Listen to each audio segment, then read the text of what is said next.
Hey guys, Engineer Wannabe here.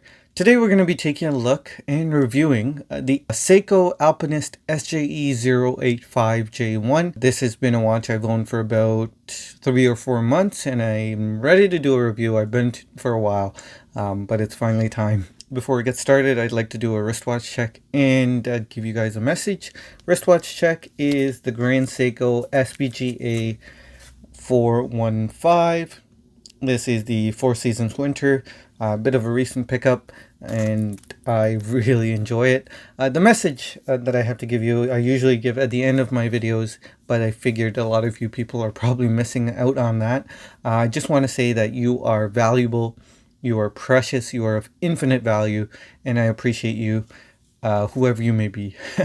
I know we don't meet face to face here, but if we do, I just want you to know that you are infinitely valuable, and no one can say that enough, really. Bit of background on the SJE Alpinist, SJE085 Alpinist. This is the recreation, not the reinterpretations that came out.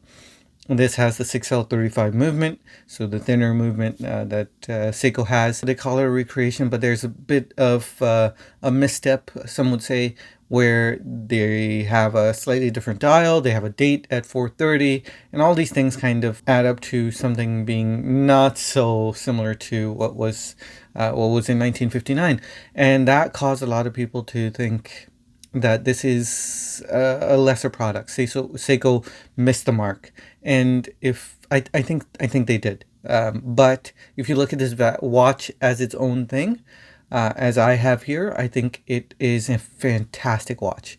If you have a smaller to medium-sized wrist, this is probably the watch we've all been asking for. It's completely cured my desire for a Rolex Explorer, and it's that good of a watch. But let's get into the review. Let's flip the camera, take a closer look, and we can talk about that more.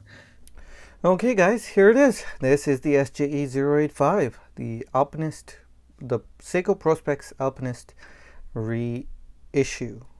recreation, I think is what they actually call it.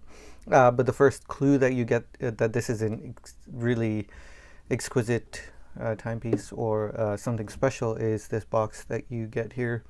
Not a lot of Seikos come with a special box like that, and this would be one of them. And it is a special watch, but before we get to that, let's talk about the dimensions here. My calipers measured this watch at 36.5 millimeters. I think 36.6 is the official dimension. It's 11.5 millimeters thick. Lug to lug is 44 millimeters, and the lug width is 18 millimeters. The weight of this watch head is 48 grams. So whatever straps, if you're looking to buy this watch, whatever strap, you can probably weigh that out and add it together. Let's talk about the finish of this watch. It's all high polished, as you can tell here. Very beautifully done nonetheless. We've got some faceting here in the lugs, but other than that, it's kind of plain. Of course, you have drilled lugs here as well. The bezel is conically shaped, and you have this really aggressively domed sapphire crystal.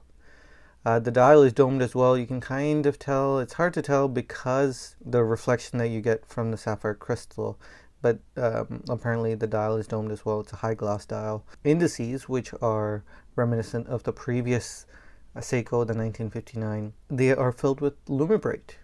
So it's a very, very powerful watch in the middle of the night. This will hold its own against many dive watches even, and it has been a really impressive thing for me. Let's talk about the strap though. So you get this strap with this interesting stitch, and it's a taupe like color. It's got the same leather on the top and the back, so I would think it has some form of water resistance. A big knock I have against this is there's no floating keeper. There's just this one diagonal keeper, and nothing to really tie this the tail of the strap down, especially if you have a small wrist. This basically is going to flop around. It's going to hang out like this. Not ideal. Really not a good solution here for having this diagonal keeper. the button strap kind of adds to your wrist, really, because this goes around your wrist. I assume Seiko figured that most wrists will be satisfied when it comes to the tail of the strap, because of the bund adding thickness to your wrist. It doesn't work out for me. I don't think this looks good anyway. It's a nice strap. It feels good. It's a comfortable strap. I think it's hideous. Which is why the first time around when I saw press releases of this watch, I completely wrote it off. I wasn't interested in this watch because of how it looked on the strap and just the way it was. But then when I held it in hand, I saw this watch for what it was on its own merits, I guess, and I could see past the button strap. I was able to kind of imagine it without a button strap when I was holding it in my hands, and I thought, you know what, this might be something that that works. So I took a chance on it, and I'm really glad I did, because this is probably one of my favorite watches in my collection. So I harvested the buckle from here. I did not harvest the tongue. Let me tell you why, if I can find it here. Okay, so this is the tongue that comes on this this buckle. And as you can see, there is a really harsh bend. I'm not sure why they did that. At first I thought maybe because it was a really deep buckle, that might have been the case, but it really isn't. This will wreck any strap. Just the aggressive bend on this tongue makes it so that you have to bend your strap really harshly to get it off your wrist. I found a tongue that kind of serves its purpose. I was able to polish it down a little bit. It works really well. So I am happy I was able to source one from the multiple Tang buckles that I have lying around. Thankfully it worked out, and I can use this beautiful, beautiful buckle. This buckle is so nice. You've got polished wings, polished flanks, I guess, and you have a brushed bridge, or at the top here. It's brushed with Seiko, that's embossed Seiko logo, and polished as well, relief polished. Very, very well done. I really love this buckle. I try to put it on whichever strap that this watch goes on. I know it's black on black, and I usually like my watches to have a bit of flair. This goes really well in a forest green as well. I need to find a decent one in 18 millimeters. I need to purchase a decent one in 18 millimeters. There are a lot of options out there. But for now, I mean, this is a really great dress watch as it is. It's also got 100 meters of water resistance, and it's 36.6, almost 37 millimeters. So 36.5, this specific one. Almost 37 millimeters, so slightly bigger. I don't know why more people aren't clamoring for this, because this is that perfect watch. It really is. Let's talk about the not so hot things, not so great things. Not sure why Seiko couldn't put Alpinist on the dial.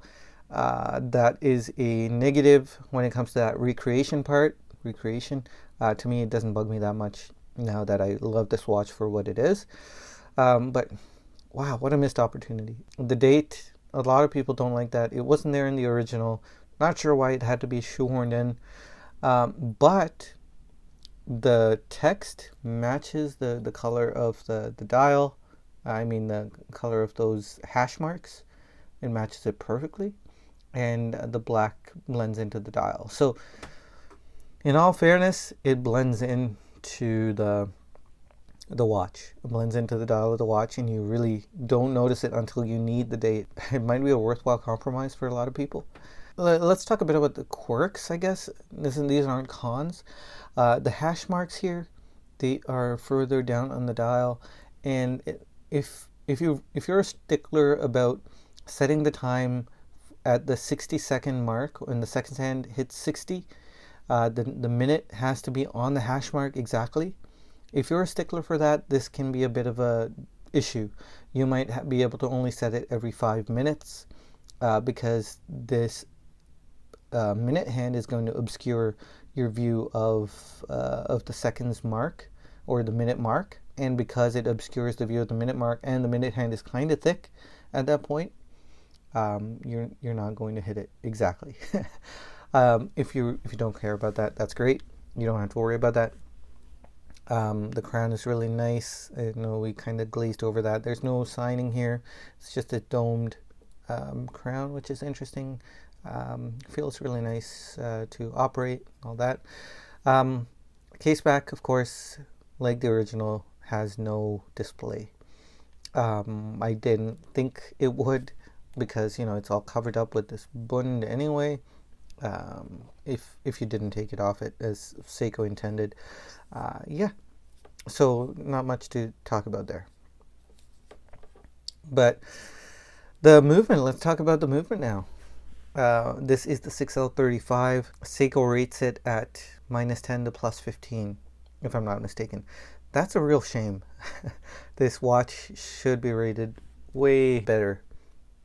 Now, to be fair, my watch here is running at +4 seconds per day, which I think is really good.